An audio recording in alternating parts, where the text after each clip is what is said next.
Good morning.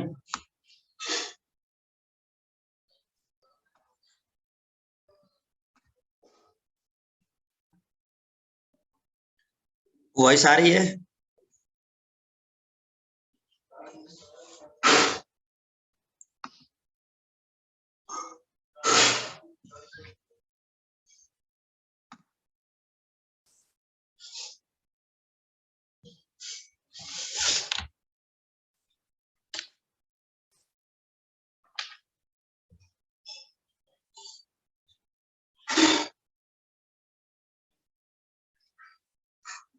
सुबह सुबह good morning. उठ गए क्या सब लोग?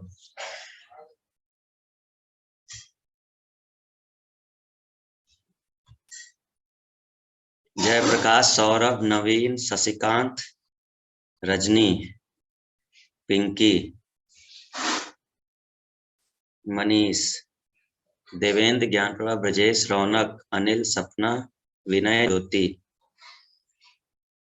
ऋषभ, कृष्णा, सूरज, ऋतुपाल, रेडमी, संदीप, राफिया, सत्यम, प्रिया, संदीप, नेहा, निधि, साधिका। चलो काफी लोग हैं। मैसेज गया था ना, वीडियो ओपन रखना है।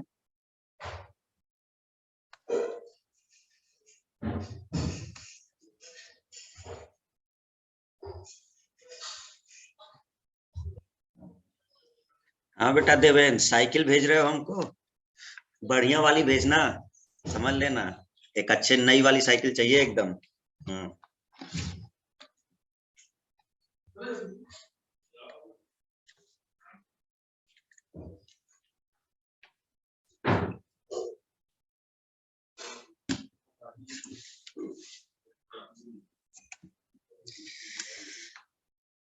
तो हम लोग ट्रिब्यूनल की बात कर रहे थे स्टूडेंट। ट्रिब्यूनल में हम लोग चलो जय श्री राम। जो साइकिल दे रहे हैं उनको साइकिल भी एक्सेप्ट है, जो जय श्री राम कह रहे हैं उनके जय श्री राम भी है। और अगर कोई है तो वो भी बता दे, तो उसका भी हम एक्सेप्ट कर ले। ठीक है। कोई हाथी तो नहीं देना चाह रहा है कि एक तो नया हाथी दे दे हमें खरीद के? तो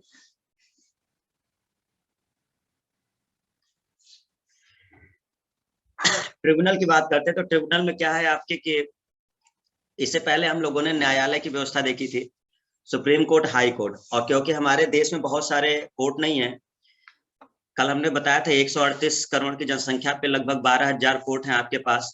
तो अब कैसे बनेगा? ओवरबर्डन है और जुडिशियल प्रोसेस बहुत लंबा है, हम लोगों का खर्चीला बहुत है, जो वकील है उनके खर्चे बहुत ज्यादा हैं। और बहुत सारे ऐसे मैटर होते हैं जिसमें जज उस फील्ड के नहीं होते, तो थोड़ी प्रॉब्लम क्रिएट होती है। अब जैसे पर्यावरण से रिलेटेड है, तो हम लोगों ने देखा कि वो एक ट्रिब्यूनल बना हुआ है, एनजीटी जिसे कहते हैं, अगर आप लोग सुने हो नाम, तो नेशनल ग्रीन ट्रिब्यूनल कहते हैं। तो पर्यावरण से रिलेटेड अगर कोई मामला है तो एनजीटी के पास जाता है, क्योंकि वो उसमें काफी एक्सपर्ट लोग बैठे होते हैं पर्यावरण के, वो लोग समझते हैं उसे। तो इन सब चीजों से बचने के लिए फिर एक प्रावधान निकाला गया ट्रिब्यूनल का। तो ट्रिब्यूनल लाया गया जिसमें छोटे मोटे मामले जो हैं वो ये लोग सुलझा लें, है ना। अब कई सारे केसेज ऐसे थे जो हाई कोर्ट में जाते थे और सिविल कोर्ट में जाते थे, अब वो केसेस आपके ट्रिब्यूनल ही सुलझा लेता है। तो इस तरह से चीजें थी। क्लियर है? और किस पार्ट में इसका डिस्क्रिप्शन है? तो ट्रिब्यूनल का जो डिस्क्रिप्शन है वो आप जानेंगे पार्ट 14A। तो हमारे संविधान का जो पार्ट 14A है उसमें ट्रिब्यूनल का डिस्क्रिप्शन है। ठीक है ना। कोई बता सकता है कि किस संशोधन के तहत जोड़ा गया आर्टिकल 14A?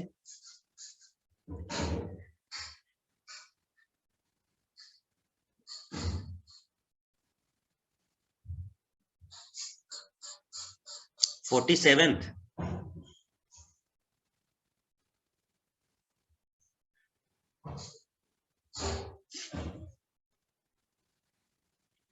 सैतालीसवें से जोड़ा गया था।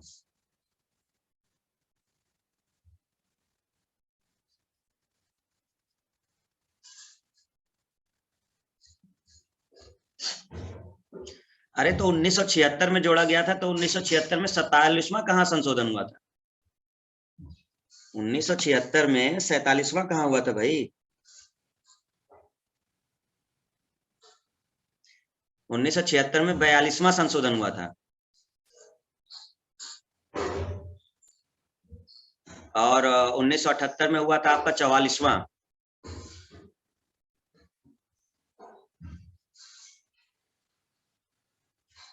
किस वाले नोट में गलत लिख दिया है जो अभी भेजे हैं? नहीं, ऐसा नहीं हो सकता, पुराने वाले में हो सकता है कि हो।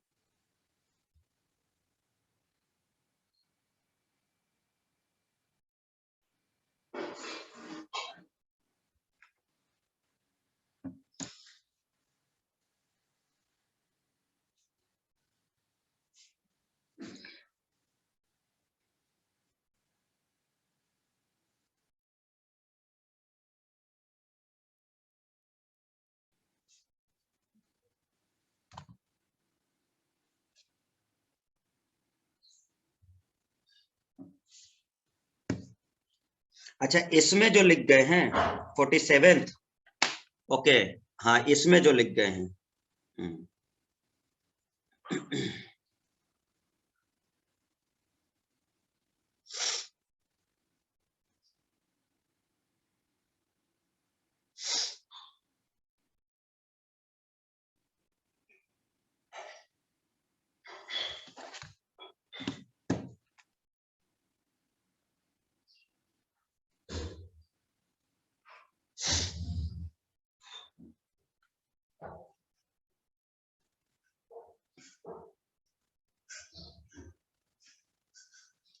तो स्वर्ण सिंह समिति की मतलब ये हुआ था, स्वर्ण सिंह समिति आपके 1976 में लाया गया।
मतलब चाहे जिस टाइम उठ जाओ, नेटवर्क की गड़बड़ हमेशा रहनी है।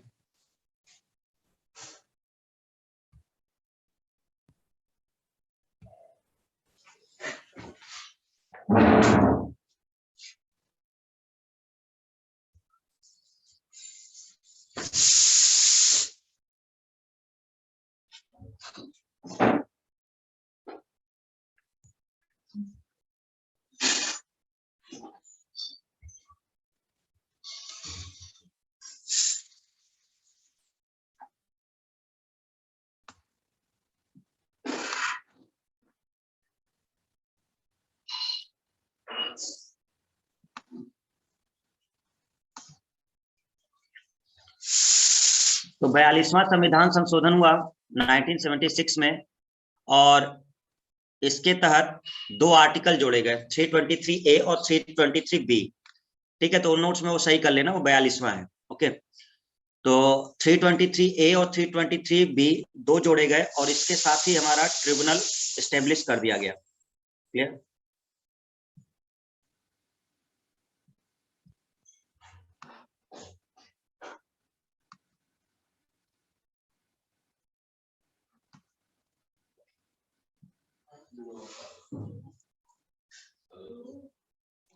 देखो, इसमें थोड़ा डिटेल दे दिया है, लेकिन आपके लिए इतना डिटेल जरूरी है नहीं, बट थोड़ा सा डिस्क्राइब की ओर कर देते हैं। आपको बस इतना जरूरी है कि ट्रिब्यूनल जो है ना, वो किस पार्ट में है, किस संविधान संशोधन से ऐड किया गया, और कौन से दो आर्टिकल ऐड किए गए। ये आपके लिए ऑब्जेक्टिव पेपर के लिए इतना इंपॉर्टेंट है। जैसे कि हम कहें ट्रिब्यूनल कौन से पार्ट में है संविधान के, तो आप कहेंगे पार्ट 14A में है। कब जोड़ा गया? तो एक संविधान संशोधन हुआ 42वां, तो 42वां संविधान संशोधन 1976, जिसके तहत 14A को जोड़ा गया और 2 आर्टिकल जोड़े गए, 323A और 323B। बस सिंपल इतना है जो आपको ध्यान रखना है। ट्रिब्यूनल क्या होते हैं ये आपको ध्यान रखना है कि जो एक ऐसा बॉडी है, इसको अर्ध न्यायिक निकाय कहते हैं, मतलब क्वासी जुडिशियल। आपको हमने समझाया था क्वासी जुडिशियल उसे कहते हैं जो पूरी तरह से कोर्ट नहीं है, मतलब पूरी तरह से न्यायिक नहीं है। जैसे जो हाई कोर्ट है ये पूरा जुडिशियल सिस्टम है, लेकिन जो क्वासी होता है वो आधा न्यायिक प्रक्रिया करता है, आधा अपना जो दूसरा काम होता है वो सब भी देखता है, तो उससे कहा जाता है क्वासी जुडिशियल। जैसे महाभियोग की प्रक्रिया जैसे कोई चलती है तो वो भी एक क्वासी जुडिशियल प्रोसेस में आती है, क्योंकि उसमें ये इंस्पेक्शन किया जाता है, चेक किया जाता है कि ये आरोप सही है या गलत है। तो क्वासी का मतलब होता है अर्ध, पूरी तरह से न्यायिक नहीं लेकिन अर्ध न्यायिक प्रक्रिया।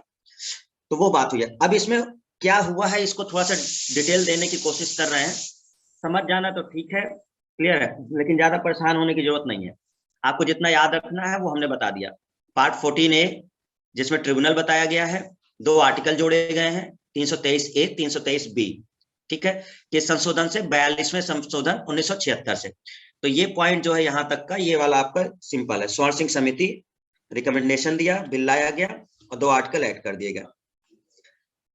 323A में क्या किया गया था असल में, 323A में, तो 323A में क्या हुआ कि इन्होंने कैट बनाने की व्यवस्था की। कैट क्या होता है? सेंट्रल एडमिनिस्ट्रेटिव ट्रिब्यूनल, जो केंद्र पर बनेगा, और एक बनेगा राज्य में जिसको सैट कहते हैं।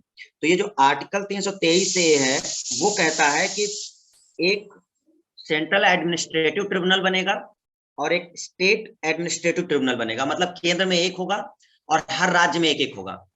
एडमिनिस्ट्रेटिव उसे कहते हैं जो प्रशासन संभालता है। एडमिनिस्ट्रेटिव मतलब जो मेनली अपॉइंटमेंट वगैरह देखता है, पोस्टिंग देखता है और ये सब चीजें देखता है। जैसे डीएम कौन है? प्रशासक है, ठीक है ना। तो प्रशासन संबंधी चीजों के लिए आपका ये हुआ। इसमें क्या मतलब कौन से मामले जाते हैं इसमें? तो इसमें मामले जाते हैं कोई भी ऐसी सेवा, कोई भी ऐसी सर्विस जो केंद्र से रिलेटेड हो और उसमें अगर कोई दिक्कत आ गई है, ठीक है ना।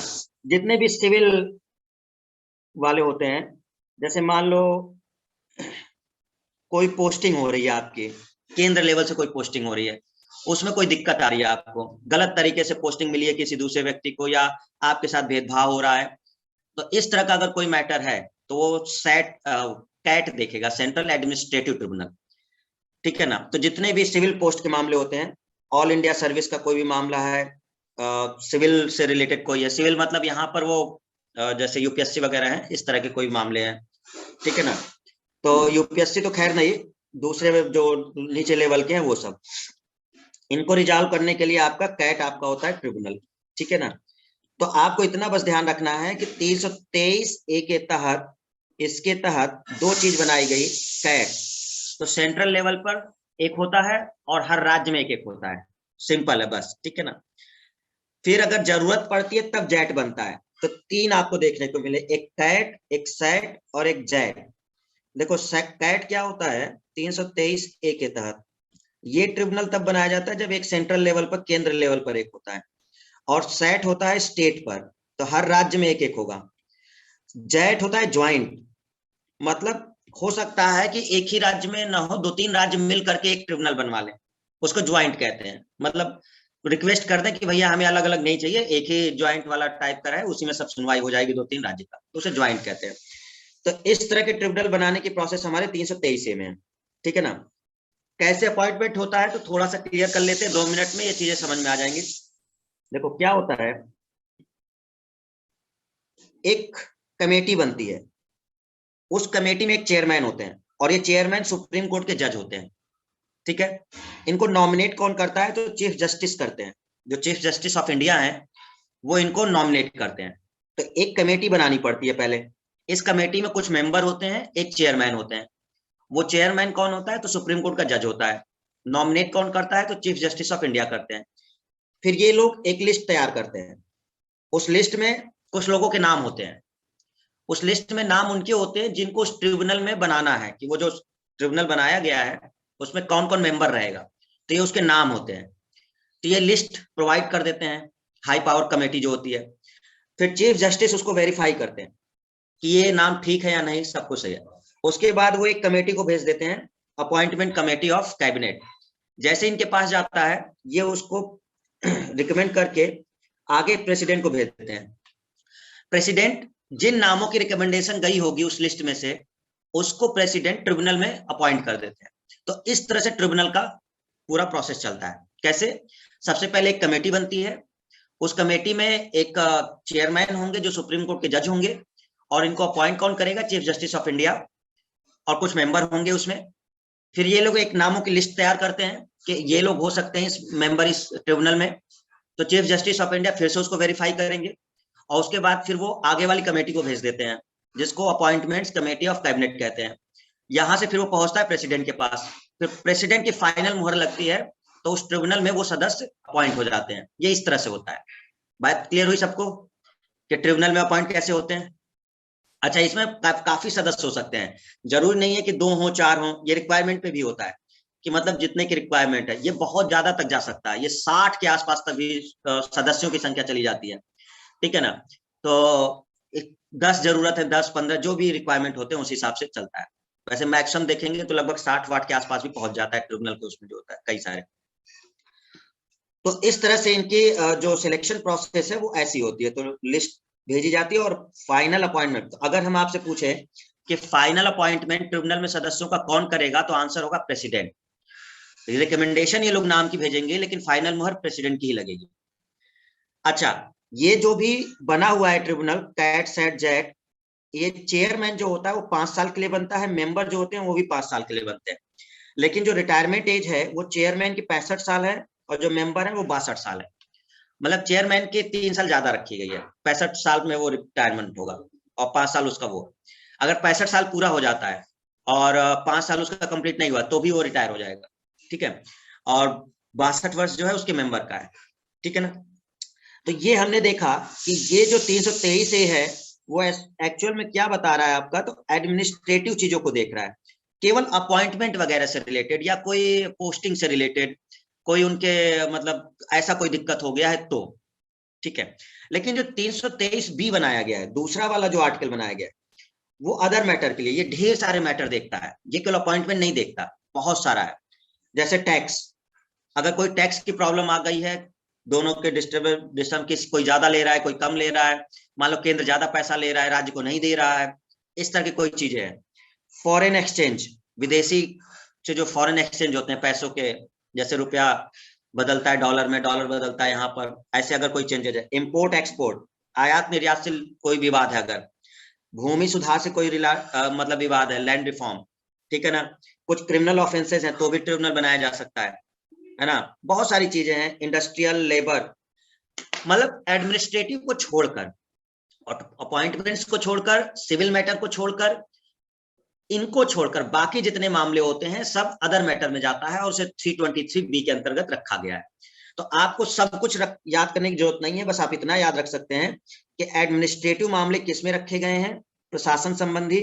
तो आप याद रखेंगे प्रशासन संबंधी मामले आर्टिकल 323 ए में है, और प्रशासन संबंधी छोड़कर बाकी जितने मामले हैं वो किसमें है, 323 बी में है।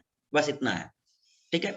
प्रशासन संबंधी जितने मामले हैं वो 323 ए में है, यानी कि अपॉइंटमेंट हो, पोस्टिंग हो, ट्रांसफर हो, कोई भी चीज हो, राज्य से आकर के कोई केंद्र में आया हुआ है, वहां कोई उसको विवाद उत्पन्न हो गया है उसके सर्विस में, तो एडमिनिस्ट्रेटिव में ही जाएगा वो, ठीक है ना।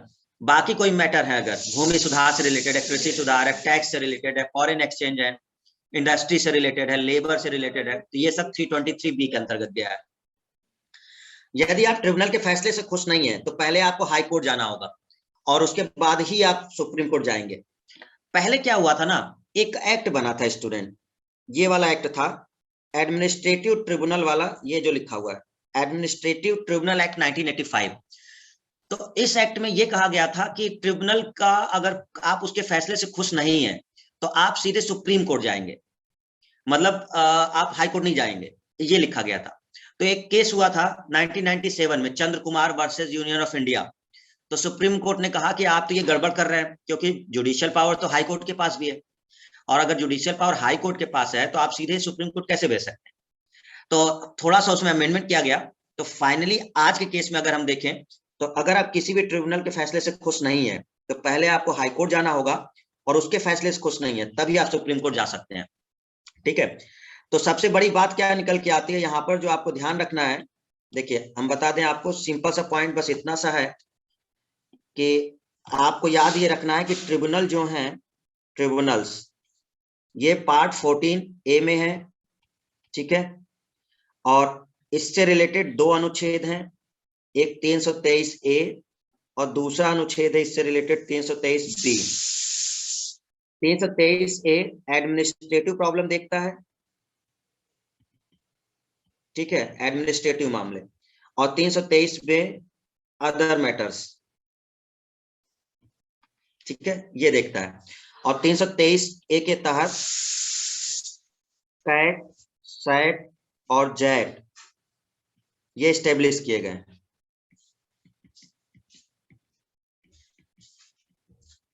ठीक है। और अगर आप ट्रिब्यूनल के फैसले से खुश नहीं हैं तो ट्रिब्यूनल के बाद आपको हाई कोर्ट जाना होगा और उसके बाद ही सुप्रीम कोर्ट जा सकते हैं, देन हाई कोर्ट। इतनी सी बस केवल बात है आपके लिए, जो आपको अपने पेपर के लिए ध्यान रखना ओनली। बाकी आपके पढ़ने के लिए है तो आप वो समझ जाइएगा, ठीक है।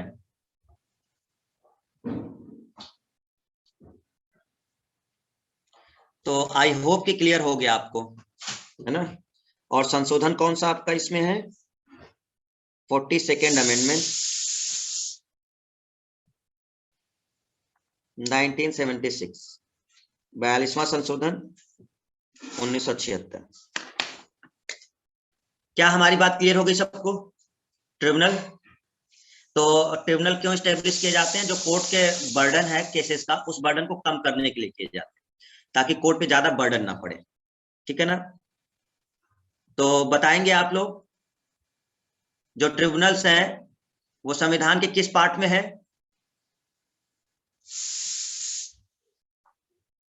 वीडियो तुम लोगों ने फिर बंद कर लिया, मतलब कितना समझाया जाए। हमने कभी बंद किया अपना वीडियो? किया कभी बंद? बंद करके पढ़ाएं?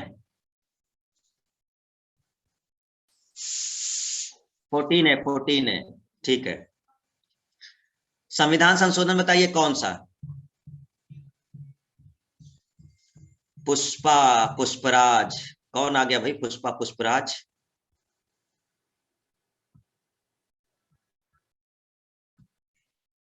42वां, ठीक। और कौन से दो आर्टिकल जोड़े गए?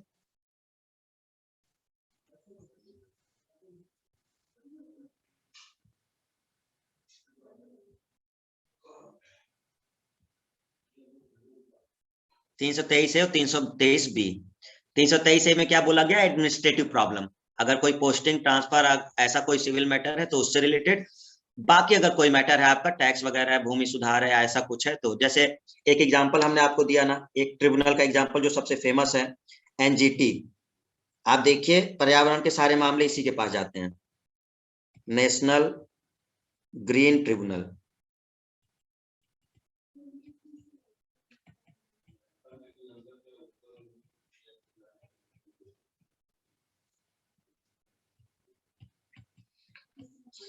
तो अगर कोई भी पर्यावरण संबंधी मामला होता है ना तो एनजीटी के पास ही जाता है, एनजीटी उसको समझती है, ठीक है। सीधे कोर्ट को नहीं जाता कि मान लो पर्यावरण से रिलेटेड सीधे कोर्ट भेज दिया जाए। जब एनजीटी के फैसले से अगर आप खुश नहीं होंगे तब हाई कोर्ट जाएंगे। कई कई तो अभी मुंह ही नहीं धुले, हमें लग रहा है। सही है, सही है, सही है बेटा। आप चाय वाय पी लो सब लोग, चाय वाय तो मिल ही जाएगी ना। ये जरा सब लोग ओपन करो वीडियो जरा, नहीं तो हटा रहे हैं अब हम। शकल देखे तुम लोग की जरा, तो नहीं तो अब हम हटाने वाले हैं। जो ना दिखा ना मुझे, मैं उसको बाहर करने वाला हूँ अभी। बहुत हो गया तुम लोग का। हाँ, बोलने के बाद नहीं समझ में आता इन सबको। हाँ अब देखो, सही चेहरा तो अभी ना समझ में आएगा, असली चेहरा इसी टाइम समझ में आता है, सुबह सुबह। ठीक, वेरी गुड। तो सपना, आनंद, शुभम, वंदना सब लोग आ गए, ज्ञान प्रभा, रिंकी और देवेन, सावित्री।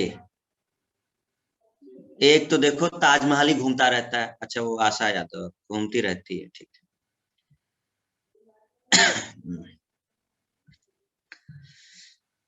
ज्योति रेडमी, संदीप कुमार, प्रियंका पांडे, रितुपाल। आधे सो गए हैं मुझे लग रहा है, वो लगा करके अब 3 बार हम बोल चुके, उसके बाद वो निपट गए और रजाई के अंदर होंगे। चलो, ट्रिब्यूनल कंप्लीट हुआ, आगे बढ़ते हैं स्टूडेंट। Very good. 2-3 मिनट के बाद ओपन कर लिया करो, बार बार ना कर, फिर बंद कर लिया करो जब तक पढ़ा रहे होते, फिर बीच में थोड़ा सा ओपन कर लिया करो, खत्म। हम कौन कह रहे हैं कि लगातार ओपन रखो।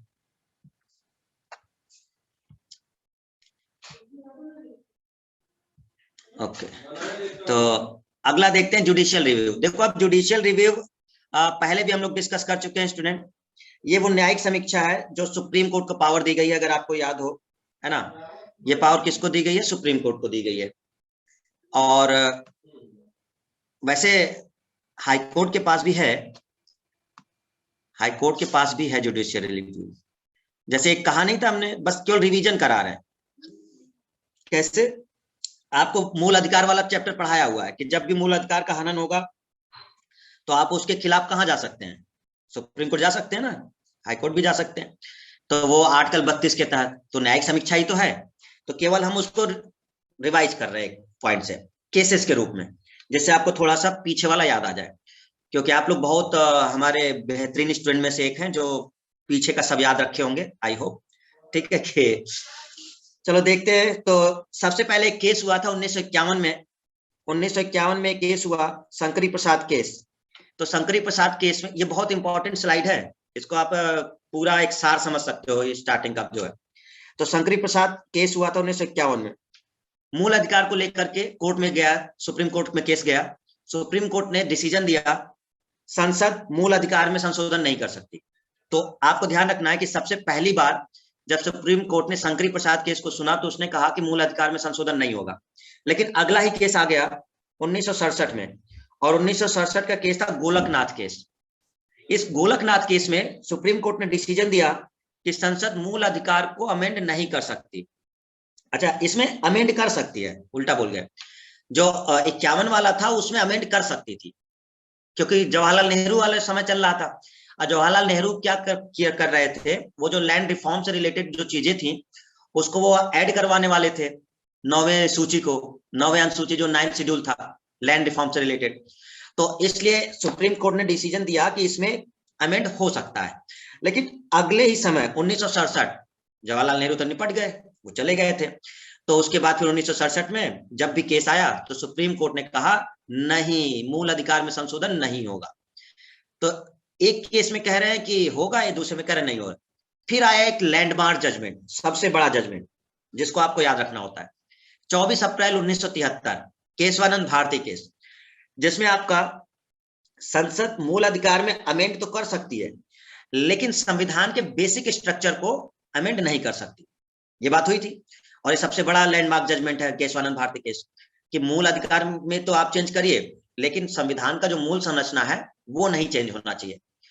इसके बाद अगला केस आया 1980, और 1980 में केस आया मिनर्वा मिल केस। एक केस हुआ मिनर्वा मिल, इसमें भी वही डिसीजन रखा, जो डिसीजन केशवानंद भारती केस में रखा था वही डिसीजन मिनर्वा मिल केस में भी रखा। मतलब क्या कि संशोधन तो हो सकता है मूल अधिकार में, लेकिन उसका मूल संरचना नहीं बदलना चाहिए, बेसिक स्ट्रक्चर नहीं बदलना चाहिए। तो सेम वही चीज को यहाँ पे फॉलो कर दिया गया। ठीक है, अगला है 1997। ठीक है, 1997 चंद्र कुमार केस, काफी बड़ा था ये, क्योंकि हमने यही वाली बात की थी ट्रिब्यूनल वाली, कि जब ट्रिब्यूनल को कहा गया था कि ट्रिब्यूनल के फैसले से आप खुश नहीं है तो आप सुप्रीम कोर्ट जाएंगे, तो सुप्रीम कोर्ट ने वही कहा कि हाई कोर्ट क्यों नहीं, मतलब जब उसके पास पावर है तो ये नहीं। तो इसी केस में उसको चेंज किया गया था। उन्होंने कहा कि चंद्र कुमार केस में जब फैसला आया सुप्रीम कोर्ट का, तो उन्होंने कहा कि जुडिशियल रिव्यू हाई कोर्ट भी कर सकता है, ठीक है, आप उसके अधिकार को नहीं छीन सकते। तो इसमें आपका हुआ कि जुडिशियल रिव्यू जो है, ये judicial review was the main part होगा। ठीक है, ये जो पार्ट होगा ये मेन होगा, ठीक है ना, इसको ध्यान रखिएगा, मेन पार्ट, मेड लिखा हुआ है, मेन पार्ट। तो judicial review was the main part of basic feature of constitution. न्यायिक समीक्षा को संविधान से नहीं हटाया जा सकता। बात समझिए हमारी, क्या हुआ ग्रीन ट्रिब्यूनल वाले केस में, ट्रिब्यूनल वाले केस में क्या हुआ कि जब वो एक्ट 1985 वाला लाया गया था जिसके तहत ट्रिब्यूनल बनाया गया, और ये कहा गया कि अगर कोई दिक्कत होती है हाई कोर्ट मतलब ट्रिब्यूनल से तो सुप्रीम कोर्ट जाइए। तो एक प्रकार से हाई कोर्ट के न्यायिक समीक्षा के दायरे को आपने उल्लंघन कर दिया ना भाई, क्योंकि हाई कोर्ट के पास भी तो न्यायिक समीक्षा का पावर है। और आप अगर ये कहते हैं कि केवल आप सुप्रीम कोर्ट जाएंगे तो इसका मतलब जानते हो क्या हुआ? इसका मतलब हाई कोर्ट के न्यायिक समीक्षा के आप पावर को क्या कर रहे हैं? खत्म कर रहे हैं। यही तो मतलब हुआ ना। आप सीधा ये क्यों कह रहे हैं कि आप सीधे सुप्रीम कोर्ट जाएंगे? आपको कहना चाहिए कि अगर आप हाई कोर्ट के फैसले से खुश नहीं है तब आप सुप्रीम कोर्ट जाइए। तो इसी चीज के लिए ये केस हुआ था। अब 1985 में ट्रिब्यूनल बना था। देखो ये वाला केस हम फिर से दिखा दें। देखो ये वाला जो मैटर था, ये जो एक्ट बना था ना 1985 का, यही वो एक्ट था, एडमिनिस्ट्रेटिव ट्रिब्यूनल एक्ट 1985। इसी में कहा गया था कि सुप्रीम कोर्ट जाना होगा आपको। ठीक है, तो कॉन्स्टिट्यूट जो सुप्रीम कोर्ट है उसने ये कह दिया कि न्यायिक समीक्षा जो है, न्यायिक समीक्षा ये एक बेसिक फीचर है, कॉन्स्टिट्यूशन का एक बेसिक फीचर है, चेंज नहीं किया जा सकता इसको किसी भी हालत में। आप बाकी सब चेंज करिए लेकिन आप इस पावर को नहीं ले सकते। तो उन्होंने कहा कि कोई भी ऐसा प्रावधान जो इस एक्ट में है उसको हटाइए, और उसको हटाइए जो ये कहता है कि केवल सुप्रीम कोर्ट जाना है, हाई कोर्ट नहीं जा सकते। तो 1997 का जो केस हुआ था वो इसी मामले को लेकर हुआ था, चंद्र कुमार केस। तो इस केस में इन्होंने कह दिया कि न्यायिक समीक्षा जो है वो संविधान से नहीं हटाया जा सकता, और आप हाई कोर्ट को इस समीक्षा के दायरे से बाहर नहीं कर सकते। तो ये पावर आपको हाई कोर्ट को देनी ही है। तो कोई भी ऐसा प्रावधान जो आपके एक्ट में है जो हाई कोर्ट से न्यायिक समीक्षा की पावर छीनता है, उसको इन्होंने स्ट्रक डाउन कर दिया, उसको हटा दिया। यही चंद्र कुमार केस था, जहां पर यह डिफाइन हो गया कि न्यायिक समीक्षा फाइनली संविधान के दायरे में मतलब है, और ये इसको बिल्कुल भी नहीं हटाया जा सकता, बेसिक फीचर है ये। कोई अगर चाहे भी, कोई नई गवर्नमेंट आ जाए, केंद्र में कोई प्राइम मिनिस्टर या कोई नया बन जाए, अब वो सोचे कि हम न्यायिक समीक्षा को ही बदलवा दें, मतलब जुडिशियल रिव्यू की पावर को ही खत्म कर दें, नहीं हो सकता। अब नहीं हो सकता। पहले ये चीजें इंदिरा गांधी जी ने कई बार की। उन्होंने कई सारे प्रावधानों को न्यायिक समीक्षा के दायरे से बाहर करवा दिया था। इवन राष्ट्रपति, पीएम, उपराष्ट्रपति के जो चुनाव थे उसको चुनौती नहीं दी जा सकती थी सुप्रीम कोर्ट में, उसको बाहर कर दिया था उन्होंने। तो फिर 1978 में मोरारजी देसाई आए थे, तब उन्होंने वापस उन चीजों को वापस लाए कि नहीं, प्रेसिडेंट, वाइस प्रेसिडेंट जितने सबका निर्वाचन समीक्षा के दायरे में आ सकता है। तो ये चीजें करनी पड़ी थी। तो फाइनली जो सुप्रीम कोर्ट है उसने यही बोल दिया कि जो न्यायिक समीक्षा है वो मूल संरचना है, इसमें आप चेंज नहीं हो सकता किसी भी प्रकार से। तो इस तरह से चीजें हैं, क्योंकि सरकारें क्या करती है ना, अपने फायदे के लिए इधर उधर कर देती हैं सब। संशोधन का प्रावधान है, वो बदल देती हैं चीजों को। तो इसके बाद से ये चीजें समझ में आ गई। और एक आया सबसे इंपॉर्टेंट जजमेंट 2007, ये हम डिस्कस कर चुके हैं आपसे। ये कौन सा जजमेंट था अगर आपको याद हो? एक शेड्यूल था, 9th शेड्यूल, जो ऐड किया गया था। 9th शेड्यूल जो पंडित जवाहरलाल नेहरू ने ऐड करवाया था 1951 वाला, जो कि न्यायिक समीक्षा के दायरे से बाहर था ना, न्यायिक समीक्षा के दायरे में नहीं था 9वां अनुसूची। हेलो, थोड़ा बहुत याद है? यस, ठीक। तो ये जो आपका 9th शेड्यूल था वो समीक्षा के दायरे से बाहर था। इसी केस में ये जजमेंट आया कि नहीं, न्यायिक समीक्षा के दायरे से बाहर नहीं रहेगा। तो ध्यान रखिएगा, अगर क्वेश्चन पूछा जाता है कि कौन सा ऐसा केस हुआ था जिसके बाद 9th शेड्यूल के भी कुछ प्रावधानों को न्यायिक समीक्षा के दायरे में ले आया गया, तो उसे कहा गया IR कोएल्हो केस 2007। अब 9वां अनुसूची भी, 9th शेड्यूल भी न्यायिक समीक्षा के दायरे से बाहर नहीं है। इस पर भी किया जा सकता है, इसको भी रिव्यू कर सकता है सुप्रीम कोर्ट। लेकिन 2007 से पहले जो 9th शेड्यूल था वो न्यायिक समीक्षा के दायरे से बाहर था। ये एक लैंडमार्क जजमेंट है जिसको आपको याद रखना है, ये बहुत इंपॉर्टेंट है। जो ये लाइन हमने बनाई है, वेरी वेरी इंपॉर्टेंट आपके लिए। तो सबसे पहले आप देखेंगे शंकरी प्रसाद केस, तो बात पता चली कि मूल अधिकार में संशोधन हो सकता है। दूसरा हुआ 1967 गोलकनाथ केस, जिसमें पता चला कि संशोधन नहीं हो सकता है। तीसरा है 1973, किसी भी पार्ट में संशोधन हो सकता है लेकिन बेसिक फीचर चेंज नहीं होना चाहिए। फिर है मिनर्वा मिल केस 1980, उसी बात को दोहराया गया कि किसी भी पार्ट में संशोधन हो सकता है लेकिन बेसिक फीचर चेंज नहीं होना चाहिए। फिर है 1997 चंद्र कुमार केस, जिसमें इन्होंने ये कहा कि न्यायिक समीक्षा खुद एक बेसिक फीचर है संविधान का और इसको नहीं हटाया जा सकता। और फिर फाइनली आया 2007, जिसके तहत जो लैंड रिफॉर्म है यानी कि 9वीं अनुसूची वाला पार्ट था उसको भी न्यायिक समीक्षा के दायरे में रख दिया गया। चलिए, तो ये बहुत सिंपल सी बात हुई। अब थोड़ा सा हम कुछ पूछ लें आपसे, तो देखें आप लोग आंसर देंगे उसका, और इसको थोड़ा हम हटा दें, ठीक है, कहां तक आप लोग बता सकते हैं। और आंसर हमेशा सामने आके दिया जाता है, पता है ना, छुप के नहीं दिया जाता आंसर, है ना। सब सोच रहे होंगे सर कहाँ फिर से बोल देते हैं ये वो सर, है, कोई बात नहीं, ठीक है। चलिए बताइए वो कौन सा जजमेंट है जिसमें ये कहा गया कि न्यायिक समीक्षा संविधान का बेसिक फीचर है। वो कौन सा केस है जिसमें यह कहा गया कि न्यायिक समीक्षा संविधान का बेसिक फीचर है? फटाफट अदिति टाइप करो, सावित्री, विनय गुप्ता, अनिल, नेहा ने टाइप कर दिया 1997। अच्छा, चंद्र कुमार केस, ओ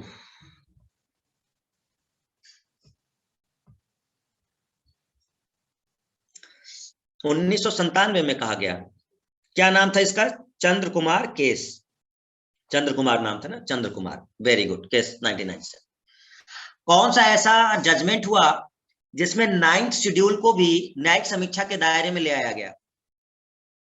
कौन सा ऐसा जजमेंट हुआ जिसमें न्यायिक समीक्षा को भी, मतलब 9th शेड्यूल को भी न्यायिक समीक्षा के दायरे में ले आया गया? 2009। ये कौन सा डेट तुम लोग लेके चले आते हो भाई? 2009 तक तो हम पहुंचे भी ना थे, मतलब कुछ भी ले आते हो भाई। 2007, 2007, 2007, अब ठीक है। टाइपिंग एरर, टाइपिंग एरर ना करो, है? गलत हो जाता है तो टाइपिंग एरर हो गई, बहुत बढ़िया, सही है।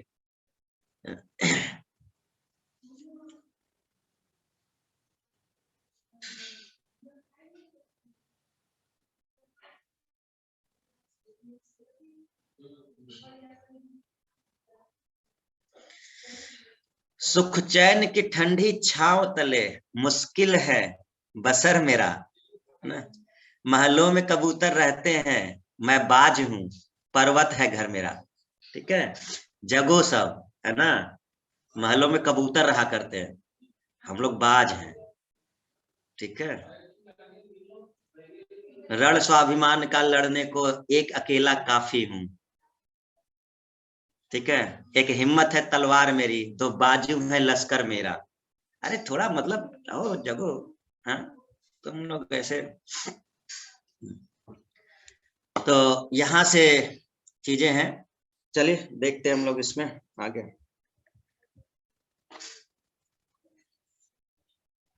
तो ये हो गया, लैंड रिफॉर्म वाला भी आपका इसमें आ गया कंसीडर। ठीक है,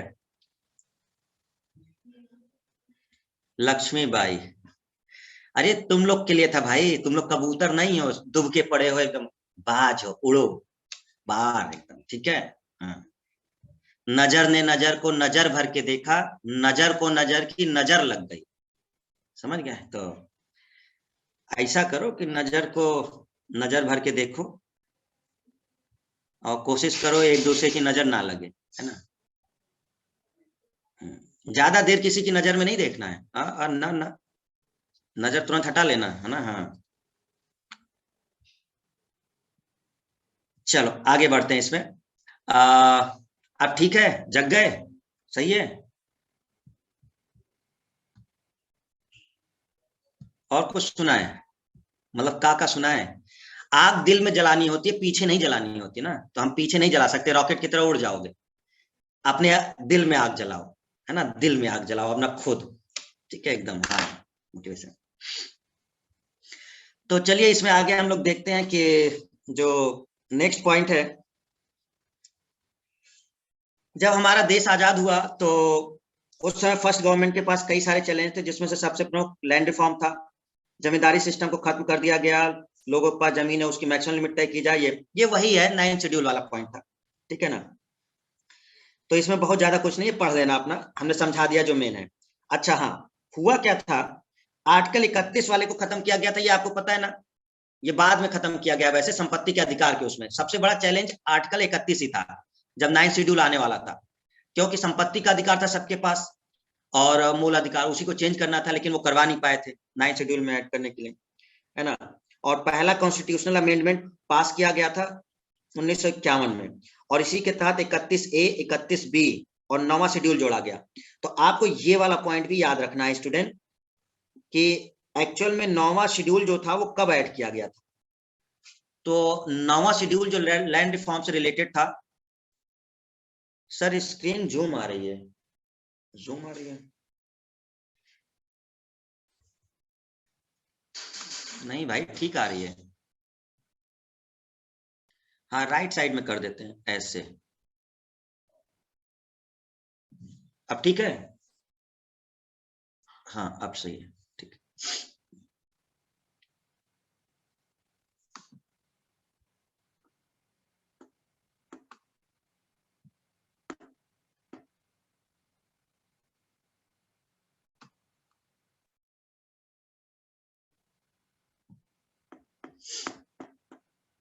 ओके, तो चलो, तो अगर हम आपसे पूछे कि 9वां शेड्यूल किस संविधान संशोधन से ऐड किया गया, तो आप कहेंगे फर्स्ट अमेंडमेंट हुआ था 1951 में, और उसके तहत 2 आर्टिकल जोड़े गए, 31A और 31B, एक ये और एक ये, और 9 शेड्यूल जोड़ा गया, ठीक है, जिसमें बात हुई थी। और ये बातें हम लोग संविधान संशोधन वाले उस वाले पार्ट में भी कर लेंगे, हम देंगे आपको PDF अलग से जिसमें सारे संविधान संशोधन रहेंगे, ठीक है ना। और ये सब आप पढ़ लेना, इसमें बस केवल ये बताया गया है कि किस तरीके से 9वें शेड्यूल को ऐड किया गया, और मतलब कौन कौन सा आर्टिकल और क्या बता रहा था वो। जैसे आप पढ़ के देखोगे तो पता चलेगा 31B क्या बताता था, 2 आर्टिकल ऐड हुए थे ना, 31A और 31B। तो 31 क्या कहता है कि यदि 9 शेड्यूल में कोई भी लॉ फंडामेंटल राइट को वायलेट करता है तो भी उसे वॉइड डिक्लेयर नहीं किया जा सकता, यही ऐड करा दिया था 31B को ही, जिसमें ये लिख दिया गया था कि अगर फंडामेंटल राइट को कोई वायलेट करता भी है 9 शेड्यूल में कोई भी चीज, तो न्यायिक समीक्षा के दायरे से बाहर है वो, इसीलिए सुप्रीम कोर्ट 9 शेड्यूल को समीक्षा नहीं कर सकता था, ठीक है ना, वही चीज थी। तो गवर्नमेंट, संसद में एक बिल पास हुआ 9 शेड्यूल, इसकी समीक्षा नहीं हो सकती, यही है। तो गवर्नमेंट ने क्या किया कि जब भी कोई दिक्कत आती थी उनको, कोई भी एक्ट पास करते थे वो 9 शेड्यूल में डाल देते थे, क्यों, क्योंकि उसकी समीक्षा हो नहीं सकती थी।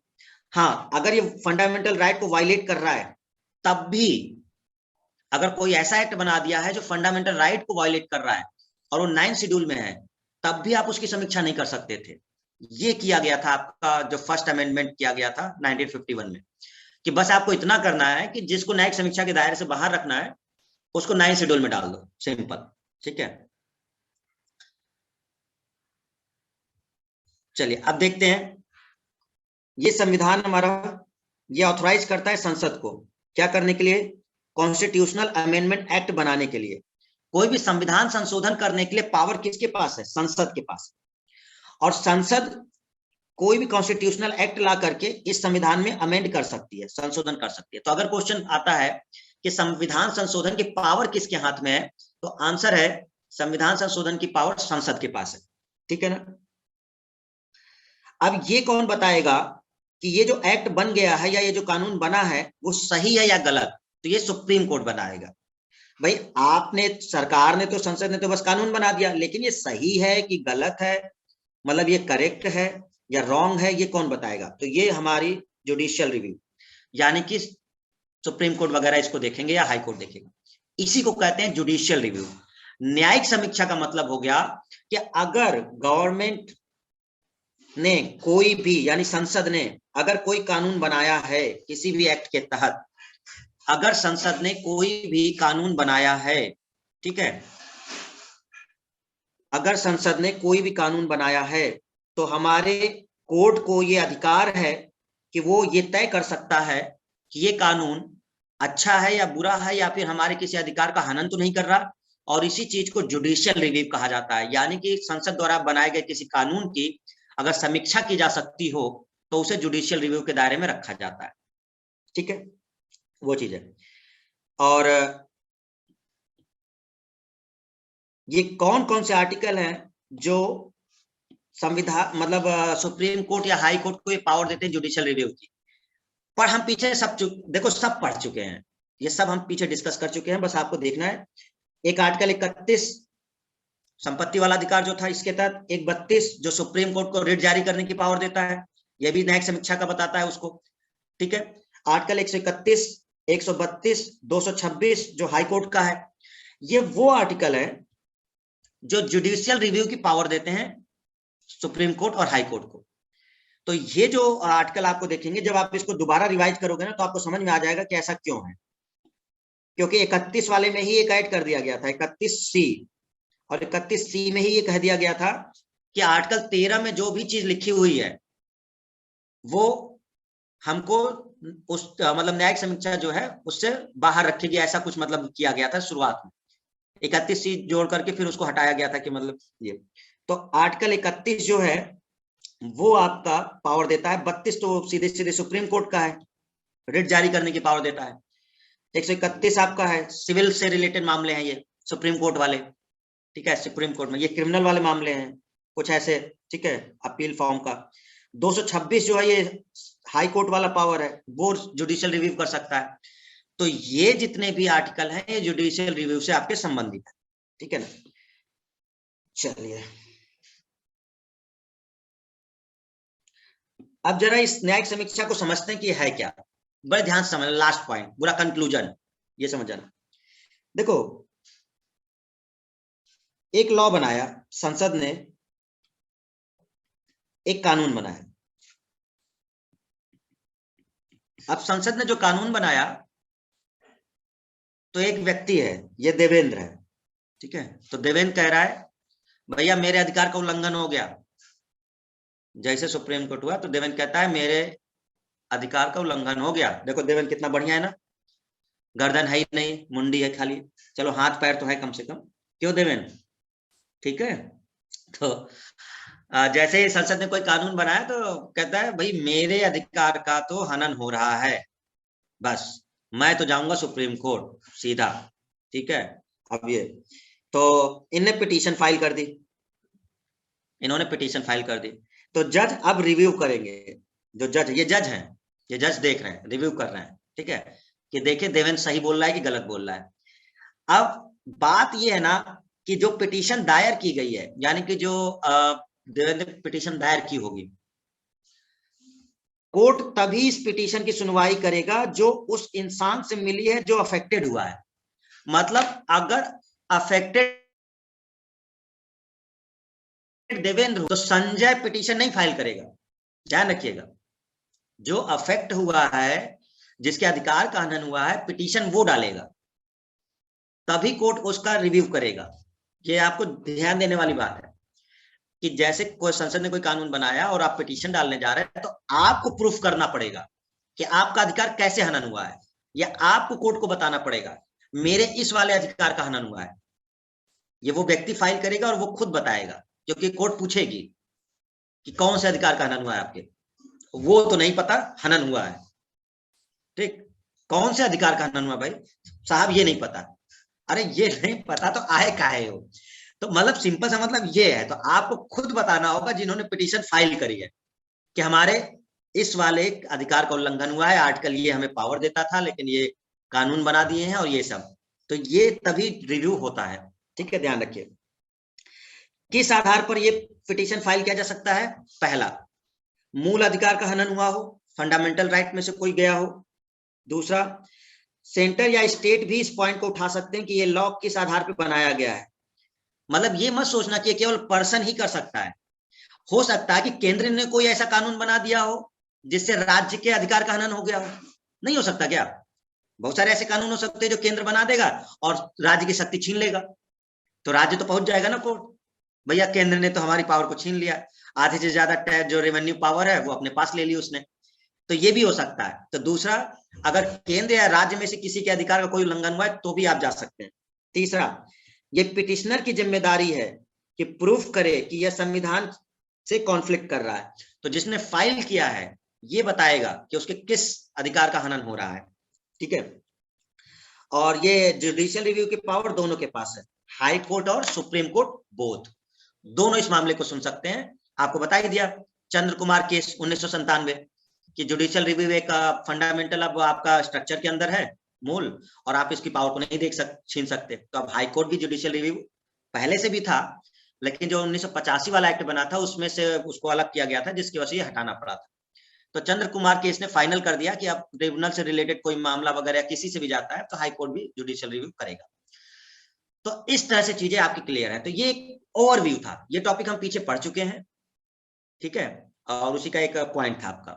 तो एक केस हमने आपको बताया 1951, एक बताया हमने 1967, एक बताया 1973, ठीक है, फिर आगे एक 1980 बताया, एक 1997 बताया, और एक 2007 बताया। बहुत ही लैंडमार्क जजमेंट है सारे, सबको याद रखना है कि 1951 वाले में क्या हुआ था, संविधान को अमेंड कर सकते थे, 67 वाले में गोलकनाथ में नहीं कर सकते थे, 73 वाले में किसी भी भाग में संशोधन कर सकते हैं लेकिन फंडामेंटल स्ट्रक्चर नहीं बदलना चाहिए, 1980 वाले में आप उसमें भी किसी में भी कर सकते हैं, सेम रिपीट चीजें थी। 1997 में चंद्र कुमार में जो न्यायिक समीक्षा है वो खुद एक फंडामेंटल स्ट्रक्चर है, इसको नहीं बदला जा सकता। 2007 में जो 9th शेड्यूल है वो भी जुडिशियल रिव्यू के अंतर्गत आएगा। ये एक लैंडमार्क जजमेंट थे आपके। क्लियर हो गया सबको, कोई दिक्कत यहाँ पर, ठीक है। तो ये एक ओवरव्यू था जो हमारा समझ में आ गया। तो यहां से कंप्लीट होता है हमारा कोर्ट के बगैर से जो रिलेटेड पॉइंट थे, तो यानी सुप्रीम कोर्ट, हाई कोर्ट और ट्रिब्यूनल भी हमने समझा दिया आपको, और ये जो जुडिशियल पावर है इनकी कोर्ट की, तो हमने एक ही साथ ये सारे पॉइंट्स कवर कर लिए। क्लियर हो गया सबको, आप लोग को केवल बस वो रिवाइज करना होगा, ठीक है ना। तो अब आपका आता है भाग 8। अब बहुत इजी टॉपिक है, अब आपके टॉपिक बहुत टफ नहीं है, बहुत सिंपल सिंपल है, ये कहीं ना कहीं पढ़े होंगे, चीजें जल्दी क्लियर हो जाएगी। अब आर्टिकल आपको ध्यान रखने पड़ सकते हैं, वो तो रटने का काम है भाई, देखो हम रटा नहीं सकते, आर्टिकल आपको तो याद करना पड़ेगा। तो अगर हम केंद्र शासित प्रदेश की बात करें, यूटीज की, यूनियन टेरिटरी, तो यूनियन टेरिटरी की हमारी बात हुई है 239 से 242 में, 239 से 242 में, ठीक है। तो एक आर्टिकल 239 संघीय क्षेत्रों का प्रशासन, यूटीज का, जो 8 यूटी है हमारे, उनके प्रशासन के बारे में बताता है कि कैसे उसका प्रशासन चलेगा, ठीक है। अनुच्छेद 239 क, जहां पर क लिखा है उसको ए इंग्लिश में पढ़ा जाता है, हिंदी में क कहते हैं और इंग्लिश में उसे ए कहते हैं। तो जो लोग इंग्लिश में समझना चाहें वो 239 ए कहेंगे उसे, ठीक है। तो यूटीज का जो प्रशासन है वो हमारा किससे देखने में आता है, 239 से। 239 ए कहता है कि संघीय क्षेत्रों के लिए विधायिका तथा मंत्रिपरिषद का सृजन, यानी यूटीज के लिए विधानसभा और विधान परिषद, इसका सृजन करने की बात हुई है। क्लियर है। ऐसी एक बात हम पीछे कर चुके हैं जब हम पार्लियामेंट पढ़ा रहे थे, अगर आपको याद हो तो ठीक, क्योंकि अगर किसी राज्य में विधान परिषद अगर नहीं है, किसी भी राज्य में अगर विधान परिषद नहीं है और हम उसमें गठन करना चाहते हैं, तो हम विधान परिषद गठन कर भी सकते हैं और उसको हटा भी सकते हैं। ये बात हमने की थी, क्योंकि केवल 6 राज्यों में ही आपके मतलब क्या था, विधान परिषद था। तो किसी भी राज्य में अगर, तो राज्य से रिलेटेड मैटर था, वो स्टेट से रिलेटेड था। यहाँ पर किससे मैटर है, यूटी से है, कि अगर किसी यूटी में अगर हम यूनियन टेरिटरी में करना चाहें तो ये कर सकते हैं। वहां पे आर्टिकल कौन सा था, 169 था, वो राज्य से संबंधित था, तो 169 आर्टिकल था वो। यहाँ पर आप देखोगे तो ये कौन सा है, 239 है। तो सब चीजें वही है, रिलेट बस करना होगा आपको। तो संघीय क्षेत्रों के लिए यूटी के लिए विधायिका और मंत्रिपरिषद का सृजन।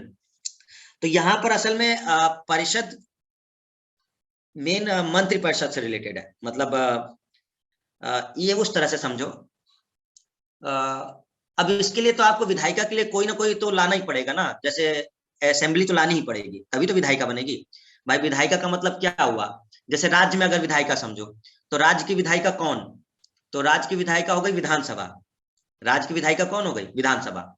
और जिन राज्यों में विधान परिषद है तो वहां विधान परिषद भी हो जाएगी।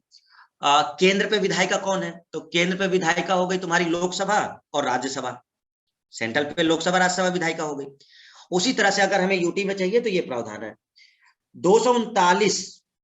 अब इसी में देखो आगे बढ़ता जा रहा है, 239 क में भी एक चेंज किया गया है, तो क का क लाया गया है, मतलब 239 ए के बाद ए, दिल्ली से संबंधित विशेष प्रावधान किया गया इसमें, क्योंकि दिल्ली भी यूटी थी।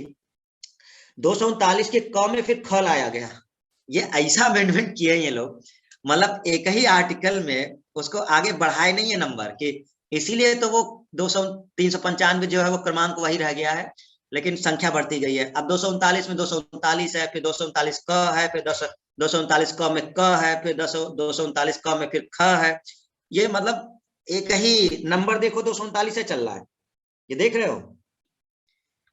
अगर नंबरिंग देखो तो 239 ही चल रहा है, लेकिन कितने आर्टिकल इन्होंने बढ़ा दिए, 1 2 3 4 5 के आसपास हो गए, नंबर जबकि वही है।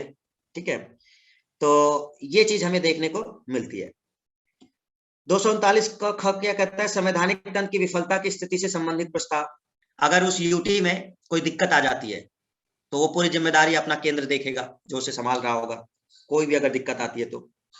ठीक है, और 239 ख क्या कहता है कि विधायिका की अनुपस्थिति में प्रशासक को अध्यादेश जारी करने की शक्ति। देखो, दिल्ली और पौंडीचेरी ही तो ऐसे हैं जिनके पास अपनी विधायिका है। अगर आपको हम थोड़ा सा पीछे का याद दिलाएं तो दो ही तो ऐसे यूटी हैं जिनके पास अपना विधायिका है, विधानसभा विधान परिषद। बाकी यूटी तो सेंट्रल उससे चल रहे हैं आपके। ठीक है ना, तो जहां पर विधायिका नहीं है तो वहां का सारा काम जो होता है वो अध्यादेश के तहत किया जा सकता है, ऑर्डिनेंस। अध्यादेश की जरूरत कब पड़ती है, जब सत्र में नहीं होते सदन, जैसे लोकसभा राज्यसभा नहीं है अगर सत्र में, तो राष्ट्रपति किया करता है जारी। राज्य में विधानसभा विधान परिषद अगर सत्र में नहीं चल रही तो राज्यपाल करता है। यूटी की अगर बात कर ले, केंद्र शासित प्रदेश की, तो अगर यहाँ पर कोई विधायिका ही नहीं समझ में आ रही, विधायिका ही नहीं है वहां, तो ये पावर किसको दे दी गई, जो एडमिनिस्ट्रेटर है वहां का प्रशासक होगा, वो अध्यादेश जारी कर सकता है। तो ये बात की गई कम है। 240 में क्या बात की गई, संघीय क्षेत्रों के नियम व विनिमय बनाने की राष्ट्रपति की शक्ति। राष्ट्रपति को यह पावर दी गई है कि यूटी से रिलेटेड कोई भी अगर नियम बनाना है तो राष्ट्रपति बना सकते हैं और वो मान्य रहेगा। तो 240 में ये चीज कही गई है। 241 यूटीज के उच्च न्यायालय की बात हुई है। तो यूनियन टेरिटरी में जो आपके उच्च न्यायालय हैं उनके लिए बात हुई है। ये बहुत इंपॉर्टेंट है। 241 ध्यान रखिएगा, ये क्वेश्चन बनता है कि किस आर्टिकल में हमने यूटीज के उच्च न्यायालय की बात की, हाई कोर्ट की होने की। तो 241 में ये बात हुई है। ठीक है ना, तो आर्टिकल आपका यहां से यहां तक आपका इसमें है, तो ये मेन है। बाकी आप आर्टिकल याद करिएगा, क्योंकि अब हम रटाएंगे तो है नहीं, आप पढ़ लीजिएगा और इसको याद कर लीजिएगा जो मेन है। एक बता दिया, ये इंपॉर्टेंट है। 241 बहुत ज्यादा इंपॉर्टेंट है, ध्यान रखना है। ठीक है, हाईकोर्ट वाला। अब ये कुछ बेसिक है, ये आप लोग के पढ़ने के लिए है।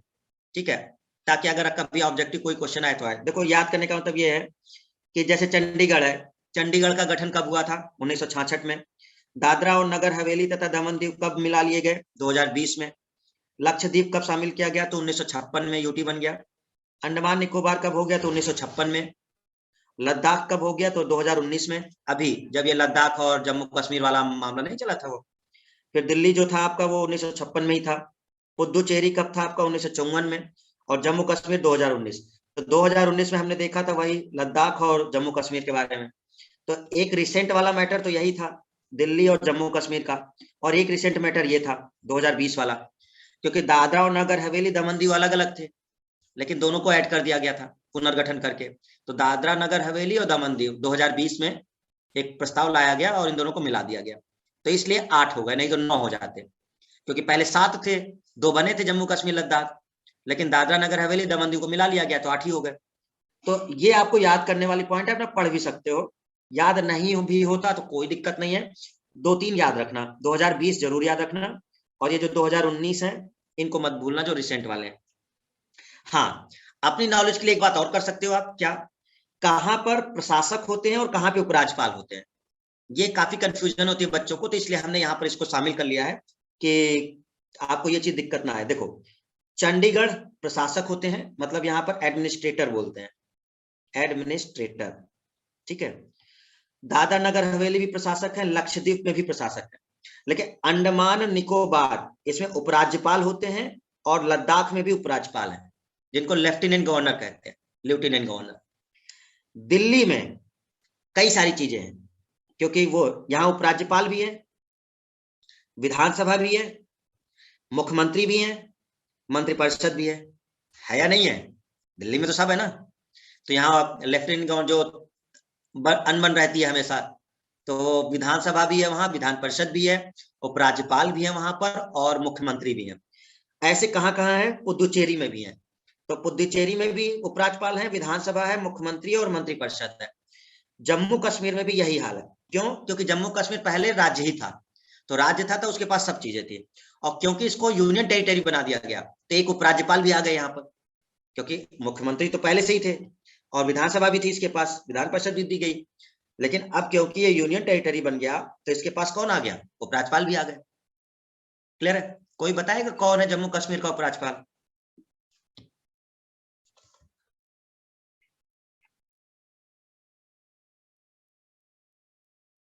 जम्मू कश्मीर का उपराज्यपाल कौन है?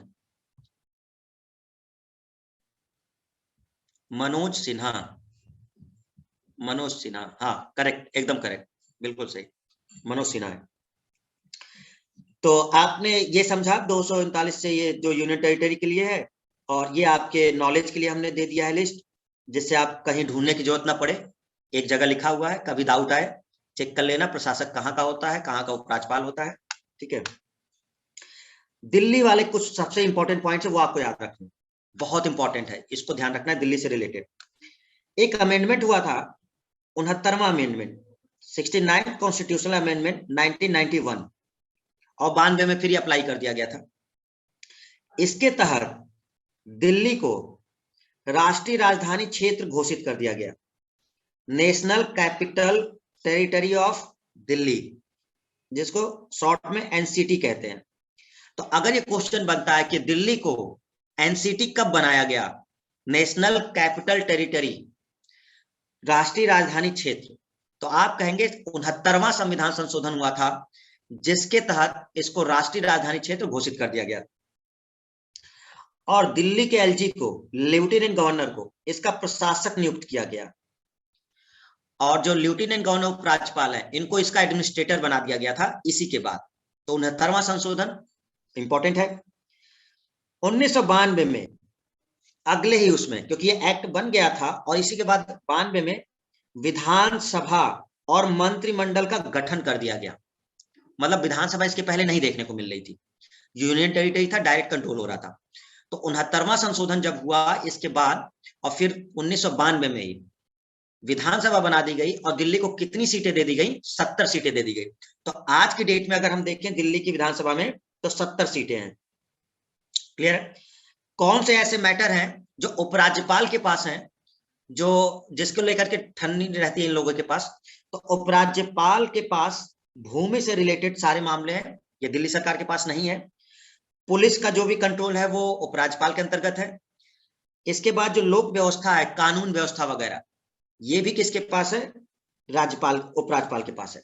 तो इन मामलों को छोड़कर दिल्ली सरकार के निर्णय में हस्तक्षेप नहीं कर सकते। तो कायदे से ये है कि उपराज्यपाल 3 मामले ऐसे हैं जिनको देख सकते हैं, बाकी और मामलों में हस्तक्षेप नहीं करेंगे। तो एक मामला है लैंड से रिलेटेड, भूमि से रिलेटेड, एक है पुलिस से रिलेटेड, और तीसरा है लोक व्यवस्था, कानून व्यवस्था बनाए रखना। ठीक है, लॉ एंड ऑर्डर। तो ये जो पॉइंट है वो उपराज्यपाल को दिए गए हैं। क्लियर है? तो ये आपको ध्यान रखना है, एनसीटी कब बना वो। अच्छा, यूटीज क्या होते हैं? केंद्र सरकार के सीधे नियंत्रण में होते हैं। संघ राज्य क्षेत्रों का गठन 7वें संविधान संशोधन अधिनियम एवं राज्य पुनर्गठन अधिनियम के अंतर्गत किया गया था 1956। थोड़ा सा याद दिलाना चाहते हैं, जब पहली बार संविधान जब लागू किया गया था 1950 वाले में, तो आप याद रखें कि उस समय 14 राज्य थे, सॉरी 14 राज्य कह रहे हैं, उस समय ABCD फॉर्म में था, 4 पार्ट में बटा हुआ था। याद आ रहा है कुछ? बहुत स्टार्टिंग में पढ़ाए थे एकदम। तो ABCD फॉर्म में बटा हुआ था, लेकिन जब 1956 में राज्य पुनर्गठन कानून आया, तो राज्य पुनर्गठन कानून के अंतर्गत बहुत सारे को मिला दिया गया, और मुख्यतः 14 राज्य बनाए गए और 6 केंद्र शासित प्रदेश बनाए गए थे। याद है 1956 वाले में? तो 14 स्टेट बनाए गए थे और 6 केंद्र शासित प्रदेश बन गए थे। तो 1956 वाले में ही ये प्रावधान हो गया था राज्य पुनर्गठन कानून में कि यूटी बनेंगे, और उसी समय उसी साल 7वां संशोधन कानून भी आ गया था, 7th कॉन्स्टिट्यूशनल अमेंडमेंट। ठीक है ना? तो ये दोनों चीजें, तो इन दोनों के तहत हम लोगों ने देखा कि कई सारे यूटी का गठन किया गया था, ठीक है ना। तो 1956 में, ये आप रिवाइज कर सकते हैं एक बार, क्योंकि पीछे हम ये डिस्कस कर चुके हैं।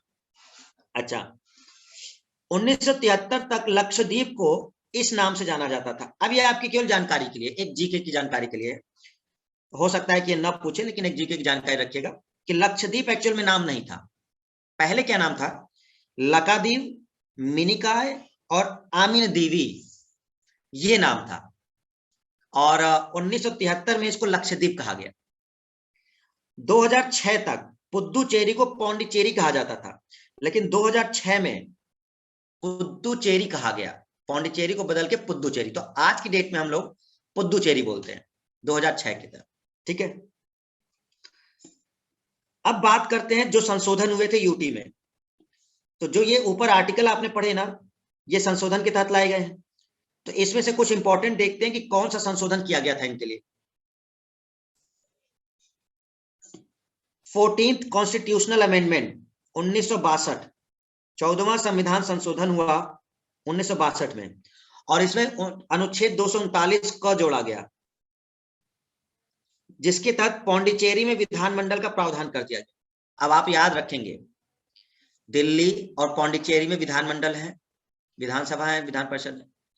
तो पौंडीचेरी में किस आर्टिकल के तहत किया गया? 239 क के तहत प्रावधान किया गया कि पौंडीचेरी में भी ऐसा होगा। 69वां संशोधन हुआ 1991, अनुच्छेद 239 क और 2 क ख, दिल्ली में विधानसभा और मंत्रिमंडल का प्रस्ताव।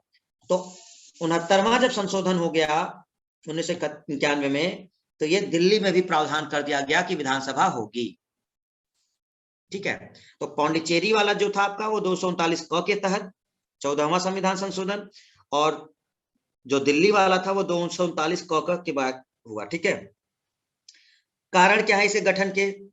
अब ये बहुत पढ़ने की जरूरत नहीं है आपको, एक नॉर्मल सा लिखा हुआ है हमने केवल जानकारी के लिए अपने, और आप अगर पढ़ना चाहें तो पढ़ सकते हैं कि केंद्र शासित प्रदेश का गठन क्यों होता है। केंद्र शासित प्रदेश का होता है कि उसका सिनेरियो कैसा है, भौगोलिक स्थिति अलग हो सकती है, राजनीतिक सोच अलग हो सकती है, ठीक है ना। तो राजनीतिक और प्रशासनिक सोच की वजह से दिल्ली और चंडीगढ़ का किया गया था। ये अब आपके लिए बहुत इंपॉर्टेंट नहीं है, ठीक है। सांस्कृतिक भिन्नताएं, पुद्दुचेरी, दादरा नगर हवेली, दमन दीव, ये इसकी वजह से हो गया। मान लो कभी क्वेश्चन आता है, वैसे स्टेट एग्जाम में आता है ऐसा, कि कल्चरल के बेस पर, सांस्कृतिक आधार पर किसका गठन किया गया है, पॉलिटिकल बेस पर किसका गठन किया गया है, ठीक है, और पिछड़े व अनुसूचित लोगों को ध्यान में रखते हुए किसका गठन किया गया। तो ये सब चीजें उस तरह से आती हैं, ठीक है ना। और चलिए,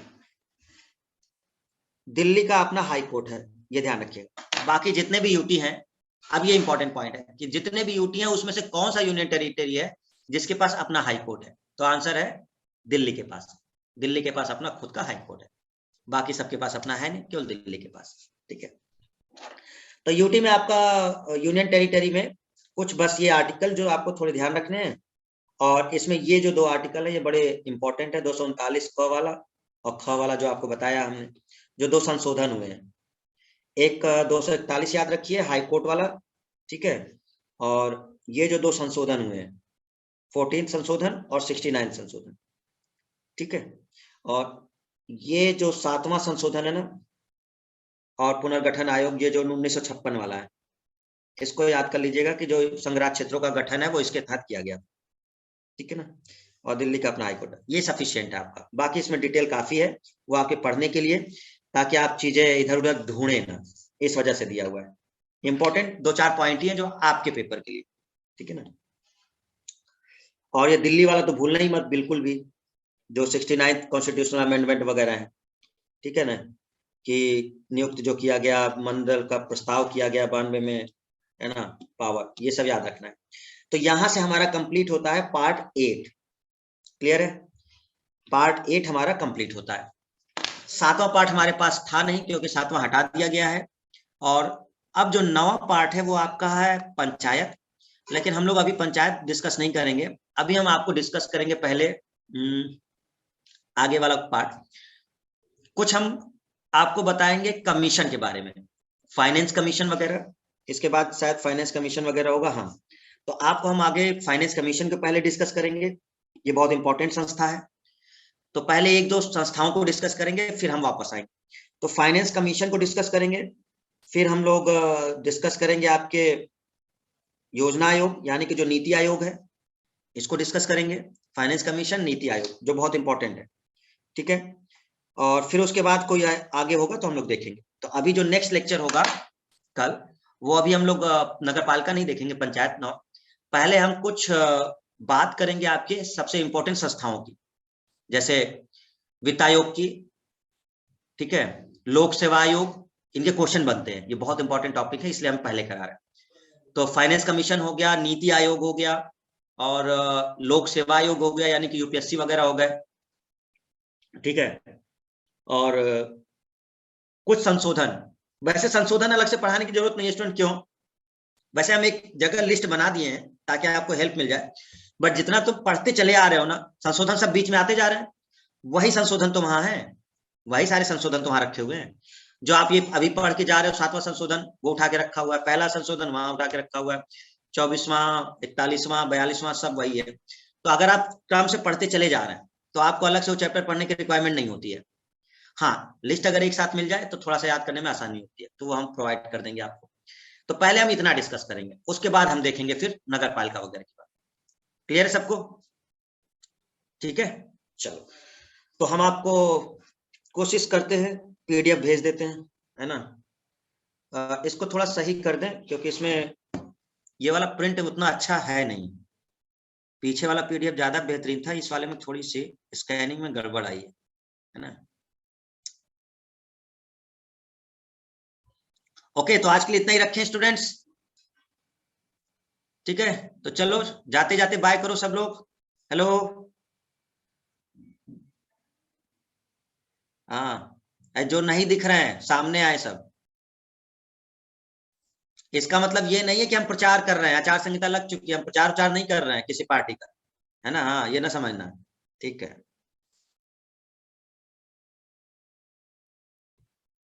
कितना समझा लो अभी भी ओपन नहीं कर रहा है। अब मैं नाम पढ़ता हूँ, इनको मैं कल से हटाने ही वाला हूँ, इन लोगों ने एकदम मजाक बना लिया है। कौन कौन है जो भी ओपन नहीं किया है? रेडमी नोट 9 ये है कौन? इसको कल से देखते हैं जरा, बहुत हो गया। अदिति, अच्छा अदिति शुरुआत में तो आई थी, ठीक है। आशा,